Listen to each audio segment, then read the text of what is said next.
Аты жөнім Байтөлин Нұрлан Мәдіғалиұлы. Осы ауылдың тумасымын негізі. Әке-шешем осы ауылда тұрады. Мынау қазір тұрған артында тұрған қабырға мына Нұркен Әбдіровтің туысы болған жанұямыз. Сол кісінің әкеймен туған бөлесі.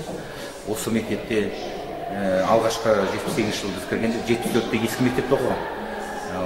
Сол мектептен бастауыш классқа осы мектепке ендік. Мынау біз үшін сол заманның бір керемет ауылымыздың бір үлкен мәдени ошағы, сондай бір ғимараты болып саналған осы мектеп. Осы мектептен тәрбие алдық.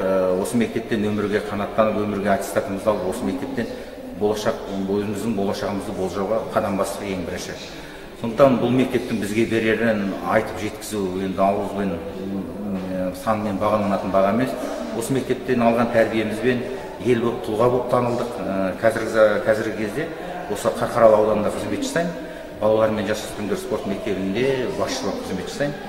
Осы тығыз етене байланыстамыз. Осы ауылымыздың жақын болғандықтан, елімізде жүргендіктен. Сондықтан бұл мектептің берген жаңағы айттым ғой, өмірге деген несімен қазіргі заманда тұлға болып танылып, тағы да қайталап айтып отырмын.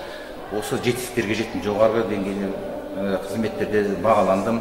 Соның барлығы осы мектептен алған тәрбием, осы мектептен алған ұстаздарымыздан алған тәрбиелеріміз. Ол кісілер қазір орталарымызда кейбіреулер әрине жоқ, өкінішті, бірақ та бұл мектеп біз үшін қасиетті қара шаңырақ. Бұнда біздің класстастарымыз өзіміз ұстаз болып жұмыс істеді, осы мектептен қанаттанды барлығы.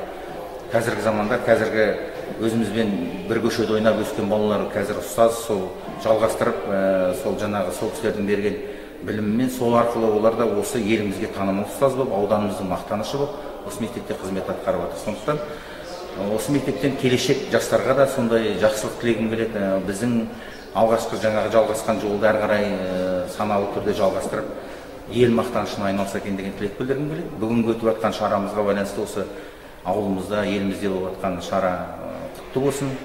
Елімізде тек қана жақсылық болсын. Біздің мектеп, біздің ел, елімізде жалпы жаңалық жаршысы болып жүре берсін дегім келеді. Сондай тілек айтқым келеді.